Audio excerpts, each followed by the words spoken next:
autor continua. Irmãos, a lição hoje demora um pouquinho mais, mas eu tentei fazer o meu melhor aqui, está sendo difícil.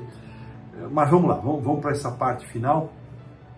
Conflito cósmico que, acima de tudo, vai reproduzir a lição da quinta-feira, os comentários que eu fiz no início, uma disputa a respeito do caráter de Deus. Não podemos esquecer isso, gerada pelas acusações do diabo contra seu governo, sua bondade e sua justiça. É uma espécie de um processo judicial da aliança que envolve o universo inteiro. Envolve os mundos não caídos, envolve o nosso mundo, envolve o acusador e o acusado. Tal conflito não pode ser resolvido na base do murro na mesa, na base da pancada, mas exige que cada lado demonstre quem verdadeiramente é, as suas afirmações. O que isso nos diz sobre o grande conflito e a relação dele com o problema do mal? Faz o autor a pergunta. Para nós pensarmos. Nos mostra esse amor de Deus, ainda que eu não conheça todas as regras, todos os limitadores, todos os parâmetros dessas regras para a demonstração do verdadeiro caráter, inclusive o tempo, irmãos. Meu apelo é que nós renovemos nossa confiança em Deus. E a lição traz aqui na pergunta 5 dois textos interessantes que demonstram o livre-arbítrio. O primeiro texto, em Marcos 6,5, está no contexto da segunda visita que Jesus fez a Nazaré. A primeira é retratada por Lucas, capítulo 4, e a segunda, e depois Jesus não volta mais a Nazaré. Ali nós vemos limites ou regras. Vamos ler então aqui o texto de Marcos 6, verso 5, que nos ajudarão a entender estes limites. Não explicam com toda a clareza, mas ilustram. Diz assim: não pôde fazer Jesus ali nenhum milagre, senão curar poucos enfermos, impondo-lhe as mãos. Por quê que Jesus não pôde fazer? A ação de Cristo foi limitada pela incredulidade dos seus patrícios, dos seus conterrâneos. Não houve fé e confiança em Jesus, isso limitou a ação de Cristo. Jesus não avançou em Nazaré para curar tantos quantos ele havia curado em Cafarnaum, como eles mesmos haviam reclamado, em Caná, porque eles não creram. O outro texto, o mesmo livro de Marcos 9, 29, nos remete, é um exemplo por contraste, por paradoxo, nos leva àquele pai do menino que era lançado no fogo, na água. Jesus havia descido do Monte da Transfiguração com Pedro, Tiago e João.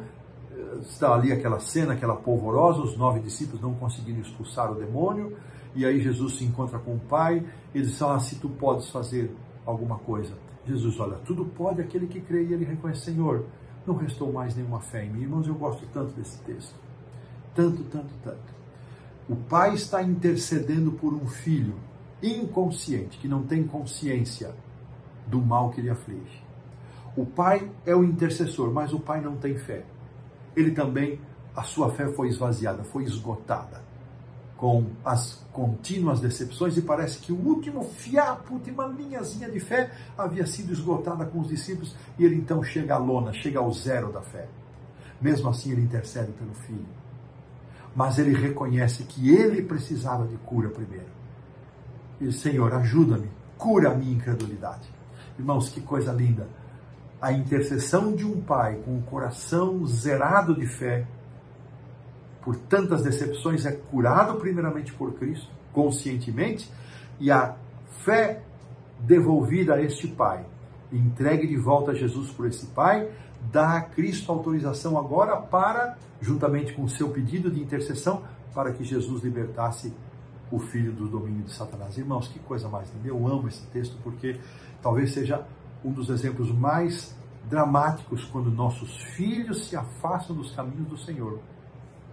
Eu estou aqui fazendo um parênteses.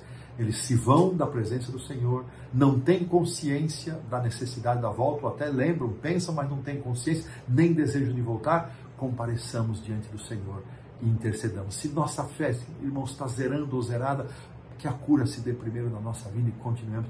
E então, Deus vai agir no coração desta pessoa até o limite do seu livre-arbítrio. O que me faz pensar que aquele menino desejava ser curado. Ele queria ser curado. Ele não tinha consciência naquele momento da cura, mas ele desejava ser curado. Jesus não o curaria se esse não fosse seu desejo.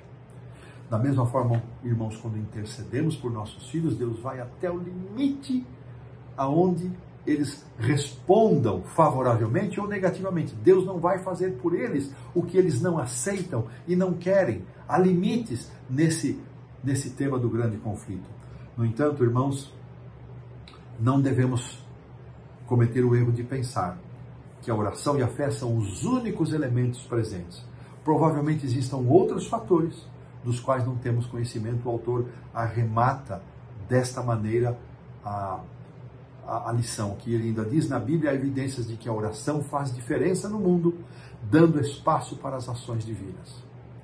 É um assunto tremendo, maravilhoso, que de outra forma poderiam não estar disponíveis dentro deste contexto, desses parâmetros morais. A pessoa não tem consciência, está lá perdida, mas alguém com consciência intercede, permite que Deus atue. Mas não são os únicos poderes. Dessa maneira, está aqui posto um ponto final na lição da quinta-feira.